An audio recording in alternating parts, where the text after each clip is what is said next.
topics and opinions expressed in the following show are solely those of the hosts and their guests and not those of W4CY Radio, its employees, or affiliates. We make no recommendations or endorsements for radio show programs, services, or products mentioned on air or on our web. No liability, explicit or implied, shall be extended to W4CY Radio or its employees or affiliates. Any questions or comments should be directed to those show hosts. Thank you for choosing W4CY Radio. Welcome to the Ask the Experts show on W4CY Radio and Talk4 TV, where we bring you educational information from top local experts in the fields of legal, health, financial, and home improvement. Now sit back and listen to experts in family law, association law, hearing loss, business brokers, home care, along with many other topics. Now here are your hosts, Steve-O and Sophia. Good morning. Welcome to another Ask the Expert show where we bring you experts in the field of health, legal, financial, and home improvement. We are really excited about today's show because we have an expert that I have become one of their biggest fans. Let me introduce you to Dr. Eldred Taylor. He is the owner of Taylor Medical Group. They specialize in wellness and aesthetic therapies. And we talk about weight loss. We talk about hormone replacement. But today we're going to talk about something a little bit different. And we all go through this, and it's called burnout. Welcome, Dr. Taylor. Hello. How are you doing? So good to see you. I think I've become your biggest fan because we've been doing this show now well over a year with Dr. Taylor. And it's just so amazing the things that and Dr. Taylor is an MD.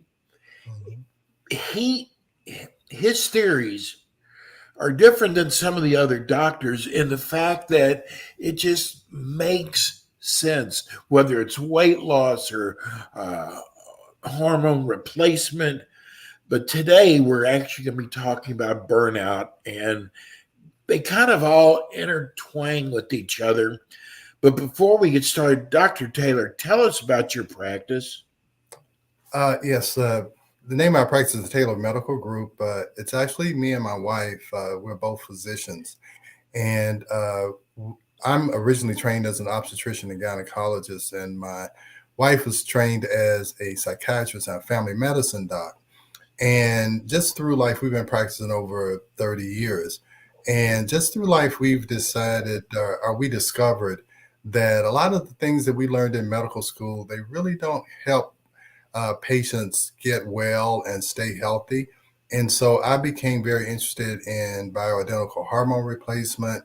And my wife became interested in really trying to correct some of her hormone problems. We just kind of first, the saying is, Doctor, heal yourself. So we kind of went through a revelation or a rediscovery and started focusing more on how to maintain and create health instead of waiting till someone gets sick and then trying to really manage a disease, because most of medicine today is not about curing something. It's really about managing a disease with medication, surgery, radiation. So we kind of took the road less traveled, and we really enjoy what we do. And we think we, offer something, like you said, a little bit different than what people normally expect when they go to the physician.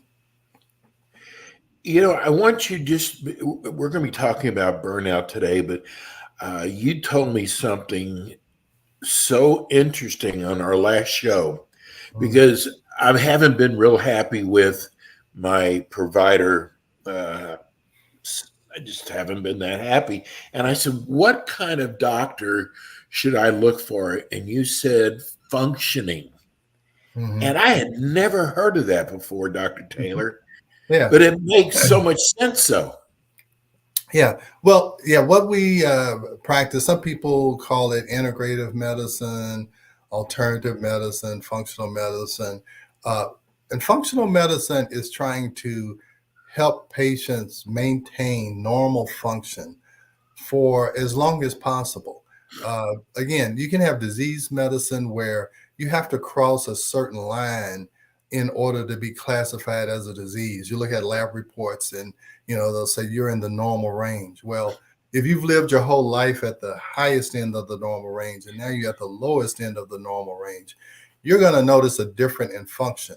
So we try to maintain maximum function for as long as possible. Because a lot of people, I think some of the frustration that you may have, Steve, with the doctors that you're going to, is that the doctors are looking for a specific disease. And if you don't have a disease, they say that there's nothing wrong with you. Well, patients are trying to become well. So there's a difference between not having a disease and feeling well. And that makes doctors frustrated because you keep coming in. I'm not saying you personally. The patient comes in and says, "Doctor, I just don't feel right. I'm tired. I'm this, I'm that." The doctor does all these disease tests and they say, "You don't have a disease." We do more functional tests. They're saying, "Oh, wow. Yeah, I see your gut is not functioning at the correct level. Your hormones are not functioning or balanced at the correct level." And when you can get patients, their physiology to function better, then they feel better. And most of the time, to get a patient to function better, it doesn't have anything to do with taking more medication. Usually it has to do with providing the body what it needs to function. And the body was created without any medications. And I'm not anti-medication, but when you were 10, 15, 20, 30 years old, you functioned well and you weren't taking medications. So what did you deplete, or what don't you have enough of that you used to have? And if I can give that back to you, then maybe you can function at a higher level. Boy, that doesn't make sense. I don't know what does. You on one of our shows, you told us a story about one of your patients that dropped out of Duke University because they were burned out. Yeah. Do you remember that story? Yeah, I do. Yeah, I remember that patient well. Yeah. And I unfortunately, I see several young people who are burned out at 20, 30 years old. So the thing is, how I look at this is that you are born with a certain amount of reserve energy. That's why you can see, kids, they can run around, jump around, do all these kind of things. And even, early on in life, you may have worked, went to school, married, you had all these things. So you have a certain amount of energy. Some people run out of energy at 20, and these kids who are just bombarded with AP classes, trying to get in the best junior high school, best high school, the best college, and they're pushing themselves. I mean, I hear some of the stories, and they're studying more than I did in medical school in the 8th and 9th grade.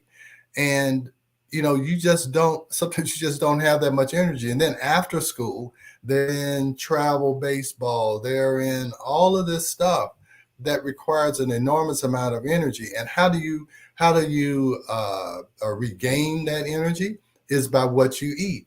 And our food supply and what kids are eating and what everybody is eating is so devoid of energy and of nutrients that people can get burned out at a very early age. So yeah, this guy dropped out at Duke University, and now actually he's not my patient. I'm trying to get his mother to bring him to me, but that's not unusual. And I told her that this guy has just depleted his energy supply. And the way you regain that, there's a gland called the adrenal gland that makes cortisol, and it needs a lot of vitamin C. It needs a lot of B5, B6, and something called NAD, which is the driving force with energy production. And so that's how we treat patients. We give them IVs of what have all these nutrients in it, and it kind of refills their tank, and it works, more times than it doesn't. So yeah, it's all about understanding how does the body make energy. There's something called the citric acid cycle that has all of these nutrients that need to be there. If you don't give your body that, you're going to run out of energy, and you can run out of energy at 20, 30, 40, 50, 60. And a lot of times we're saying, oh, you're just getting old. No, you just run out of your energy source, and we need to provide that for you. Dr. Taylor, what causes burnout? Again, it's just abusing. Well, I won't say abusing your body. It's burning the candles at both ends, Uh, not getting enough nutrition and not getting enough sleep, because sleep is so important. I tell all of my patients, if you don't sleep, if you don't get adequate sleep, nothing I do or give you or eat or whatever is going to work, because when you sleep, that's when your immune system goes out and looks for cancer. It's when your body takes all these nutrients and makes energy. Uh, Sleep is just so important. And a lot of times, we think sleep or resting is, a sign of weakness or laziness. But we need to have adequate rest so that we can function when we are awake. I mean, a lot of times, if you don't get enough sleep, you're walking around half awake and you're not going to be able to function properly. And your physiology can't function if it doesn't have time to repair itself, to rejuvenate itself, to clean out the old bad cells, to prevent cancer. All of those things happen when you're asleep. I want people to know it doesn't matter what part of the country that you're in. Now with, I'll just call it telemedicine, you can actually contact Dr. Taylor's office. And I'm actually doing it with my fiance, that we're finding out things we never knew, like why she couldn't sleep. Why could, we're talking about how important sleep is right now. But you can actually contact Dr. Taylor's office, whether it's weight loss, uh, and he can actually send uh, like for blood work, not for blood work, but I think gave you like, I think it was a urinalysis, A but saliva sample. the saliva sample. Yeah. But what's so amazing is we found out things that we didn't know, that her doctor didn't even tell her. Yeah. How do you diagnose adrenal fatigue, Dr. Taylor? Yeah. Well, adrenal fatigue, again, the adrenal gland makes something called cortisol. And people may have heard that name. Cortisol is what we call the stress hormone. But not only is it the stress hormone, it mobilizes glucose, which your body uses for energy. It mobilizes glucose for energy production. And it has a normal pattern. The normal pattern is that it's highest in the morning and it's lowest at night. So that's why you should wake up. You have glucose being mobilized, and you go through your day. The cortisol goes down at night. You feel tired and you go to sleep, and then it starts all over again. It's what we call a diurnal pattern. It has a pattern every day. So what you can do is you can take saliva samples. You can ask the patient to uh, collect saliva over the course of the day, 4 times during the day, when they first wake up, around lunchtime, around dinner time, and then before they go to bed. And you'll see this pattern. Is it high in the morning and low at night? When somebody has burnout, you will see that it's low during the day, and it may just be low. When burnout is when it's a flat line, it's just low all the time. And these patients, they are they're burned out. They have no energy production, normal energy pattern. And what these patients will say is that they crave carbohydrates. They crave coffee. They crave carbohydrates because those are quick energy sources. The problem is it's a short-term energy source. So they're eating constantly all day just to have enough energy to get through the day. So whenever someone says they have to have their coffee to wake up, and they eat, they don't know why, but they are eating chips and cookies and candy, and they come to me and they're trying to lose weight. And consciously they know they shouldn't be eating that, but they actually can't help themselves because the body is starving for an energy source. So if you can correct that with vitamin C, B5, B6, NAD, and get that diurnal pattern back, then their cravings go away and their better able to control their weight and their energy production during the day. Well, I know we noticed that my fiance's cortisol was very low. Yeah. And that's the reason why she was having trouble sleeping. No doctor, I mean, and I say no doctor, of course, Dr. Taylor's an MD, but her doctor never even tested her for that. Yeah. And, I try to be understanding. I tell patients, I say, why didn't my doctor do that? I just tell them, hey, look, they're doing what we were all taught. We were all taught if somebody's tired, you check their blood count. If their blood count is okay, you say, there's nothing wrong. Or you check their thyroid. You check those two. If there's nothing wrong there, you say, I don't know what's going on with you. Just live with it. And that's how we were taught. That's all I knew to do. That's what we were taught. That's what was on the test, and I made an A on that test. But the thing is that I got exposed to other information, and I'm going to tell you, most of the things that I do now in my practice, a lot of it is because I listen to the patient. The patient tells me something. Hey, have you heard of this? I tried this, and it seemed to work. Have you heard of this? And instead of me shooing them off saying, you don't know what you're talking about, I'll actually look it up and say, yeah, well, maybe you've got a point here. Let me look at it, let me look at it a little bit more. A lot of times I end up incorporating it into my practice, so actually it was a patient who told me about bioidentical hormones. Now I'm an OBGYN trained at Emory, and I don't understand the difference between synthetic hormones and bioidentical hormones or natural hormones. Patient came in and asked me about it, and I did a little investigation. I'm like, why wasn't I taught this? And then I go back and say, well, I was taught this in physiology because your body has natural hormones, so anyway, what I was getting at is that I learned a lot from patients. I learned a lot after I got out of medical school. And, I started going to different type of conferences that were not sponsored by drug companies and device companies. And I learned a lot there. So there's a big world of health out there that I didn't learn in medical school. Well, I'm going to give, I hate doing this, but I'm going to give people just a small example. My ankles were swelling up. So I went to my doctor and he said, you have too much salt in your diet, just off the top of his head.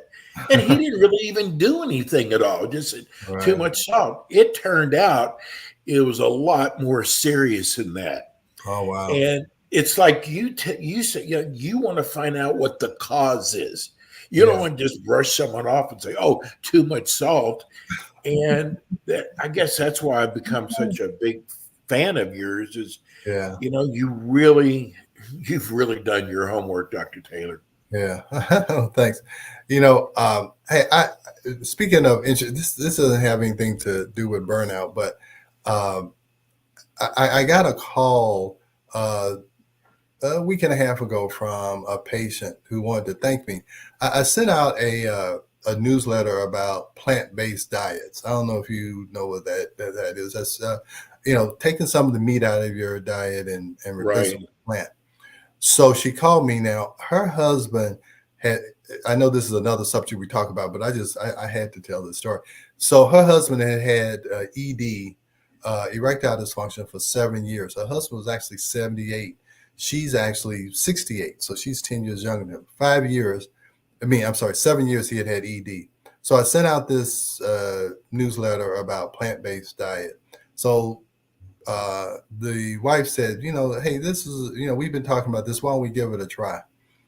So she called me and she said after a month, his ED was gone. His cholesterol was down. His blood pressure was down. So this is a 78-year-old guy, 7 years of total erectile dysfunction. He tried Viagra and all this stuff, changed his diet, and everything started working again. That's what I'm saying. A lot of things that we call old age or there's nothing we can do, it has a lot to do with what we put in our mouth.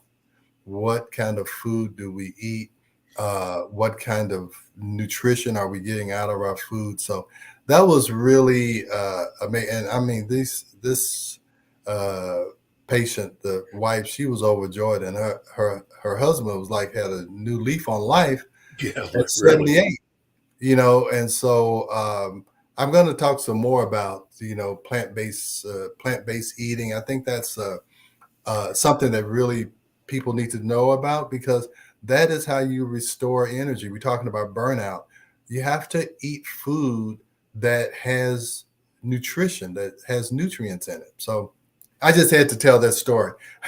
So It's funny that you Mhm. said that, because a lot of the fast food companies are going to plant-based food. Plant-based. I mean, Yeah. they're doing Yeah. the no more beef in the burger.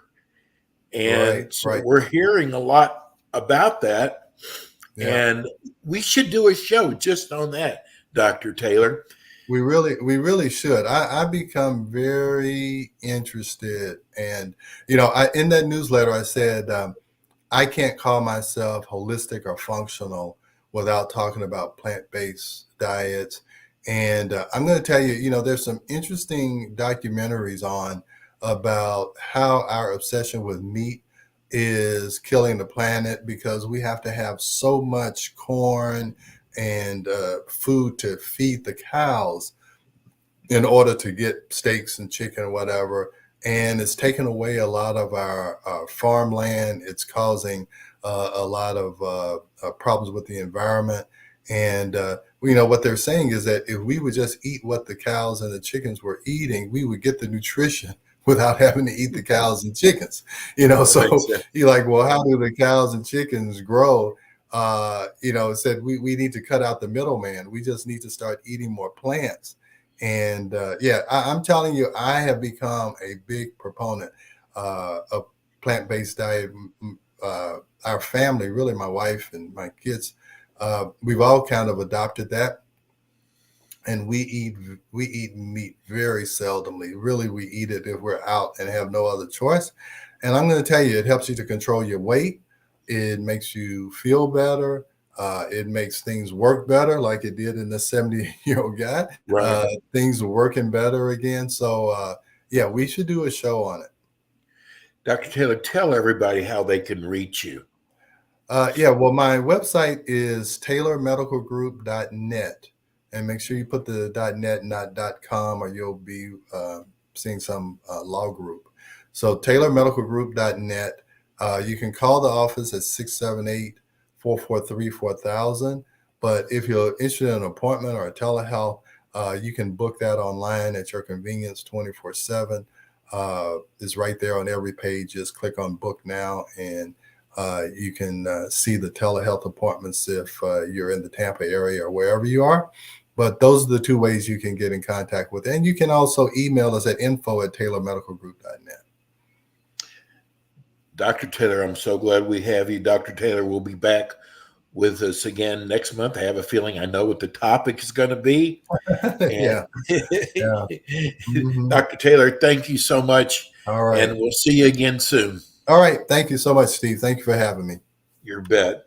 Well, we love Dr. Taylor here. Our next show, they have been doing a radio show with us with Ask the Experts now for about 7 or 8 months now. And we were so lucky to find them, because a lot of the people who watch our show, listen to our show, are homeowners. And, that roof, you cannot let it go. I've seen all kind of things happen to people who let their roofs go. Let me introduce you to our next expert. Let's welcome Ryan Listerman. He's with Mitchell & Son Roofing Repair. Hey, there you are. Hey, how's it going? Hey, this is better than radio. I got to tell you, it's so much easier to do. Ryan, tell people about Mitchell & Sons. Yeah, we're a Tampa Bay area based roofing contractor. We're family owned and operated. we're a smaller company, so we generally, when you call us, you're going to get a hold of someone that's closely related to your project or doing your project. And I've been the general manager and working there for 4.5 years.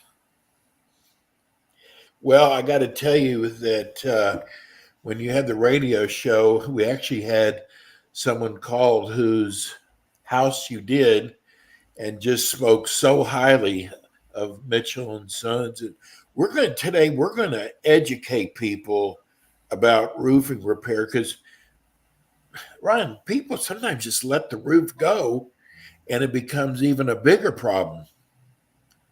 Absolutely. I always tell people that, the best time to get a roof replaced is when it's not leaking.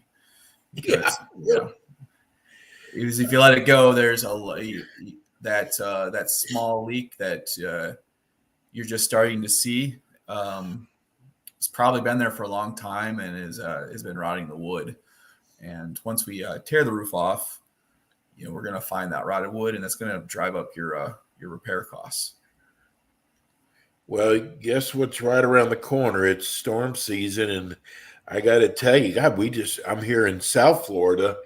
We just had a major tornado hit down here in Palm Beach County, and you never know with these storms when they're going to hit you. So waiting is the worst thing you can do.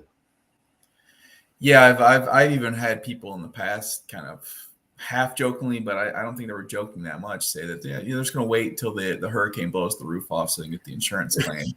It's like, I don't know if anyone's ever gone through the insurance process, but you're talking months and months and a long drawn out process of trying to, most people I hear don't ever fully recoup what was destroyed or lost in the storm. So waiting just seems to, your home is your most important asset, and the roof is what protects that asset, and I always tell people, let me get up there and let us protect that asset for the long term.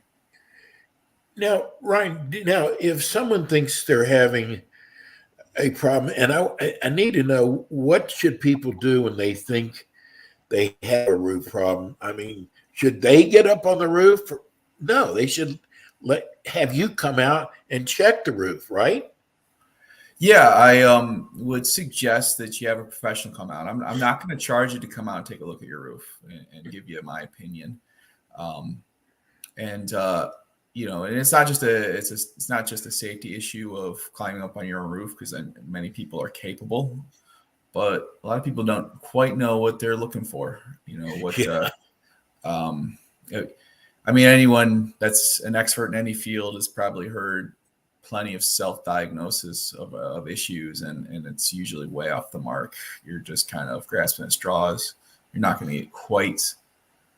You might be able to educate yourself on YouTube or Google, but there's going to be things that there's a difference between seeing things for 4, 5, 6 years nonstop every day versus the first time you ever looked for something.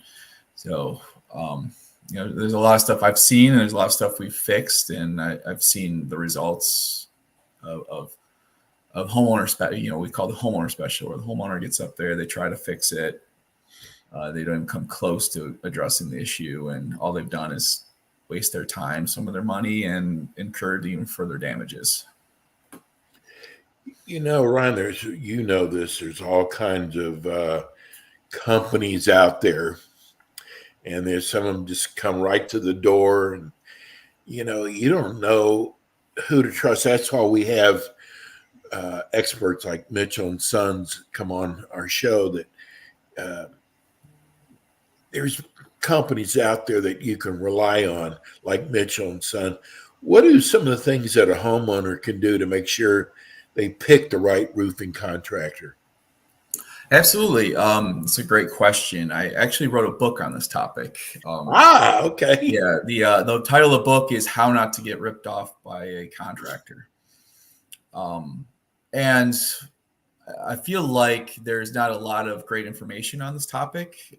Generally, you'll see maybe 3, 4, 5 times a year your local news station do like a undercover sting operation where they, bust illegal contractors, or they go after that contractor that's been taking money and not doing the job.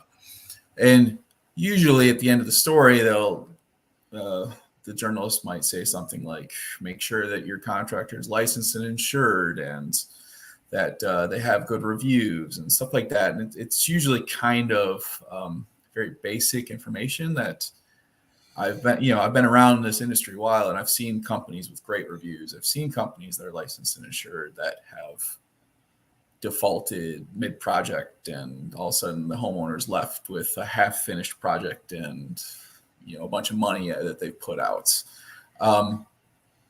So in my book, I go into much further detail of some really, some tips that maybe haven't been touched on, or people even think to ask or even look for. And one of the things that I usually harp on is your contractor delivering on small details from the get-go? Example would be, you call them, they answer. You don't have to call a bunch of times to get someone to come out. You call them the first couple times that they might not answer. You leave a voicemail, you call back relatively quickly. It's a sign that contractors got adequate staff on site, that they're able to at least answer the phones. Now, you talk with someone, they might seem nice, which is always good. That you set an appointment. Does the contractor show up to the appointments? Do they show up on time? Do they just kind of show up sometime throughout the day, just and knock on the door and hop up on the roof? Or if they say they're going to be at 10 and they are running late, do they call you and let you know, hey, I've got, there's a reason why I'm running late? So it's do they tell you they're going to send you a proposal, and then they do? I've talked to many customers where they told me they had multiple roofers come out and they've yet to get a proposal from anyone. They keep saying they're going to email it or something like that. And I generally get you a proposal right then and there, whether it's through email on a phone app, or I write one up. It's those kind of things that just usually kind of show there's some underlying cracks in the operation that might not mean that you're going to get a bad job, but it could be, you could be the one that they've been robbing Peter to pay Paul for maybe a couple of years. And then all of a sudden you're the one that's going to give them the deposit, and you're left hanging because they can't complete the project. It's like a red flag. Yeah. So usually small red flags is what I tell people to look for. And then there's another one that people don't do enough is use Google. Google not just the company, but the people you're talking to. The rep that comes out, Google the guy. Is he on LinkedIn? Does he seem to have a professional resume? Does he been around for a long time? Or you could, you might start finding stuff that, you're essentially, as a homeowner, you're hiring someone. You're taking people's resumes, you're interviewing them. So, if you're interviewing for a job, your potential employer is going to probably Google you, look you up on social media, find if if there's red flags out there. Those are a couple of things that, a book goes into much further detail about a lot of stuff, but those top couple issues, I would say, just from a initial standpoint, to really spend a little extra time just Googling people and really think about the excuses they might be giving you. If they're giving you an excuse about coming out to meet you just to give you a proposal, what do you think is going to happen when the job starts? Yeah, I would tell. So do you have to be licensed by the state? Yeah, absolutely. Yeah. For being a roofing contractor, you need to have a state certified license. Yes. So it'd be a good idea to ask them for their license. Yeah, and that's something that, like I said, that should be the first thing you ask, or you get a evidence of, and then copies of their insurance and stuff like that. Right. Most people don't know anything about roofs except that it keeps them dry. Is there a best type of roof? Yeah. I'd say the best type of roof that is the roof that's not leaking. But Yeah, right. There's different roofing options for different needs. I would say that first I want to understand what my client's needs are. Are you looking to, say I came over to your house, Steve, and you were looking for the best possible roof. Well, first I might ask is how long you plan on staying at your house? Are you looking to sell in the next few years? Are you looking to stay in the house as long as possible? Maybe pass it on to your children. Because if you're going to keep the asset for a long time, you might want to not replace the roof that much. A shingle.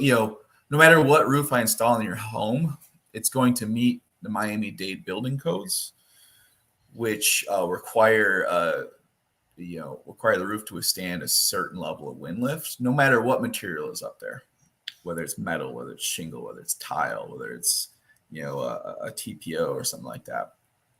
But all these different products are going to deteriorate at a different speed. So, for example, a metal roof might last 3 times as long as a shingle roof. Both, would probably withstand a hurricane, pretty well, because we're engineered and coded to take a lot of winds. Any roof's gonna have issues if it gets hit by a flying car or something like that, but or a large tree, whether it's metal or shingle. So really the issue comes down to wind lift, to whether or not that roof's gonna blow off. And so both are kind of engineered to take that, but the metal roof is going to last a lot longer than shingle, which means that if you're, say you're looking to sell in the next 5 years, you're basically paying for the next guy's roof, and it may be more beneficial to you to just get the shingle roof versus the metal roof. I'm just wondering, we have a lot of HOA and condo association lawyers, and next year here in Florida, the guidelines and laws go up. Like if you are 3 stories or higher, you're going to have an architect and an engineer come out. Mm-hmm. Are they going to get tougher with roofs after what happened in Surfside? Are they going to get tougher, the state, with roofing for condos? I will. Yeah, I mean, since I've been working in Florida, I've seen the codes change a few times, and that's just 5 years. And I know that's not even just the codes, but the insurance companies' standards have gotten much stricter. For example, the time that a roof or that insurance company is allowing a roof to stay on a house is drastically shortened. I'm seeing a shingle. They're basically setting shingle roof life expectancy at 15 years. But if you're you're a brand new homeowner looking to get a mortgage, they're requiring the roof to have 5 years of life expectancy. It means that I've torn off a roof that was 12 years old just recently because the new homeowner that was buying the house needed to get insurance. So that's one of the ways they're getting strict as well. It's not just the state, it's the insurance companies. Ryan, do you offer financing? I know people probably want to know that.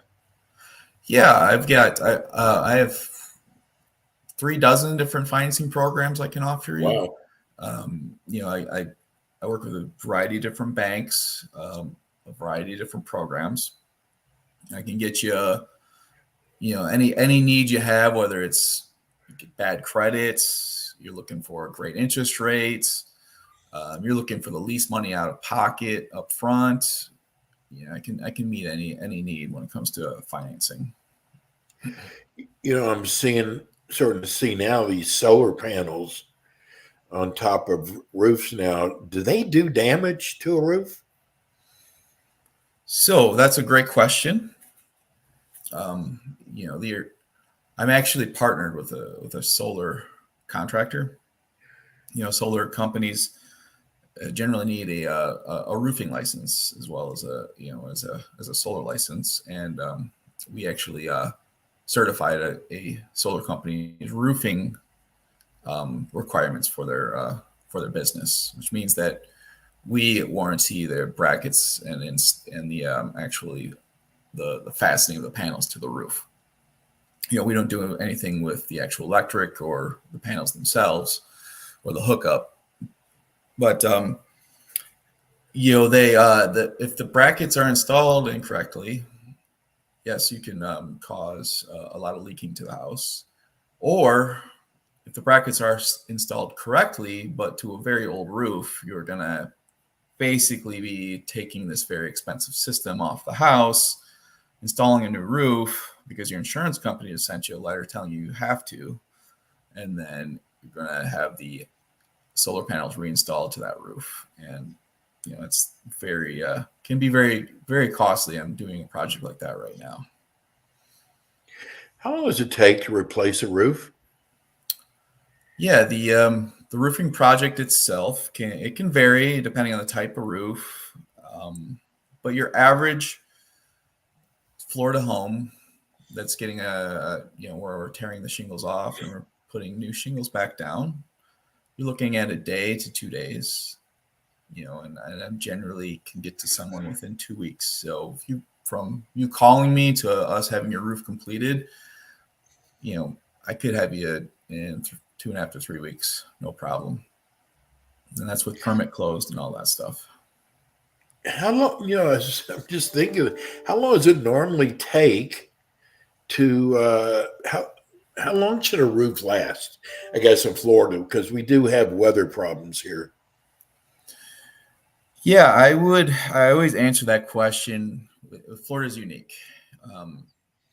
You know, with what the insurance companies are going through right now, that it's pretty much up to them. They're the ones that have essentially been calling the shots with how long a roof is going to stay on a house. I've had people that the roof's 22 to 23 years old, never had a leak. We tear it off. It's the roofing deck itself is in great shape. There's not that much rotted wood. They've never had an issue with the insurance company. And then I have people that, like I told you before, we got 12-year-old roof, then the insurance company's making them replace it. And that's, you know, not just with insurance companies, it's also could be whoever installed the last one. You know, not every roofing company is created equal. Not every installer is the same. You know, I've seen a great roofing product that should last a long time on a Florida roof. Not last very long at all because everything about its install wasn't to manufacturing spec. It may have been good enough to pass the permit at the time, but manufacturing specs all, you know, it just kind of fell apart very quickly over the years, and the homeowner, you know, had to replace it much sooner than they anticipated. You know, I wondered, because this is always kind of my last question, the very important question. Why should I hire Mitchell and Sons? Yeah, no, that is a great question. You know, I definitely I get asked that 3 or 4 times a day. Because, you know, usually that's how many people I see throughout the day, and then, you know, I have a team of people that work for me that see a similar amount. Usually, I'm not a big fan of giving an opinion about myself. I'm going to ask you to, you know, I'm going to try to display my level of professionalism and expertise through the process. You know, what did we, you know, when you called us originally, did we pick up the phone? Did we, you know, were we polite and courteous? You know, were we able to get you a reasonably timed appointment? You know, were you asked, hey, can you come out in 2 days? And we're able to, you know, show up and meet with you, versus, you know, a company that might say, hey, I can't even meet up with you to look at your roof for the next 3 weeks. That's not good. Yeah. Now, did we show up when we say we were going to show up? Right. Did I effectively explain the process, what set the expectations for the roof? Did I try to understand what your expectations for this process are? Did I give you a proposal, in a hasty matter? Is my proposal much more transparent and more detailed than my competitors? That's all stuff that I feel that I'm going to, if you give me the opportunity to come out and take a look at your home, I think that you're gonna see something that might set us apart from everyone else. And like I said, I'm not one of these people that's gonna, get in your, come up to your driveway and start puffing my chest about how I'm the greatest in town. That doesn't mean anything to you. That's I can't change, I'm not going to change your opinion just by huffing and puffing. It's up to you to decide. Customer service is very important at Mitchell and Sons. But we've it's been a great year so far. As it's been relatively dry, but there's been a lot of people that even though it's dry, and when it's dry, you usually forget that you have roof leaks. But I think with the hurricane that came through, it almost missed our area last year, but hit down south. I think a lot of people in Tampa and St. Pete realized how lucky we got, and they saw the damage down south. So they're now being a little bit more preemptive this year than in years past. It's uncommon for me in past years to have a lot of people not reach out until it starts raining a lot and roofs are leaking. Now I'm getting people just ahead of time, like looking at metal roofs or looking at different options, or just knowing that, hey, the roof's 12, 13 years old. Maybe they should get a new roof that's up to the current building codes. We just got a text from a viewer wanting to know, do you go to Orlando? So I generally, our territory is about 7 counties. I go as far north as Ocala. In fact, I've got a job up in Brooksville right now. I'll go as far south as Port Charlotte. I just wrapped up a project there on Thursday last week. And we'll go out to Lakeland. In fact, I was just out in Lakeland on Wednesday last week looking at a retirement home. But so Orlando's a little bit far. Orlando, don't like going out. I don't like I-4. So you do commercial work also? Yes, we do residential roofing. We do commercial roofing. So anything above your head, we'll take a look at it. We'll do a job that's. Last year I did a job for $250.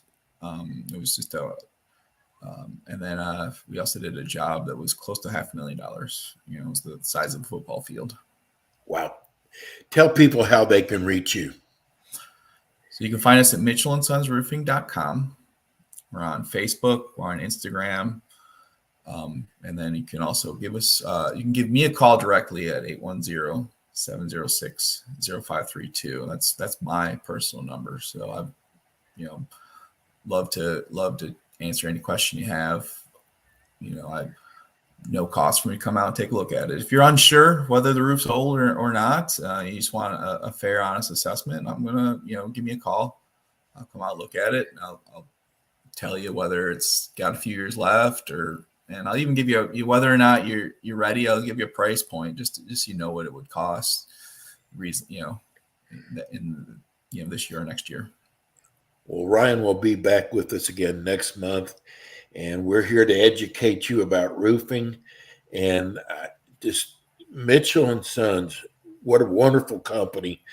Thank you so much, Ryan. We'll see you again next month. Thanks, Steve. Thank you for having me on. I appreciate it. Great job. Great job. And we will be back with you next week with more Ask the Experts and some of the finest experts in the areas of legal, health, financial, and home improvement. Have a good week, everybody. See you next month. Thanks for tuning in today to the Ask the Expert show on W4CY Radio and Talk4 TV. Tune in next week and every week to hear more from our experts on personal injury, insurance, air condition repairs, estate planning, Medicare, and many other topics in the areas of legal, health, financial, and home improvement. See you next week.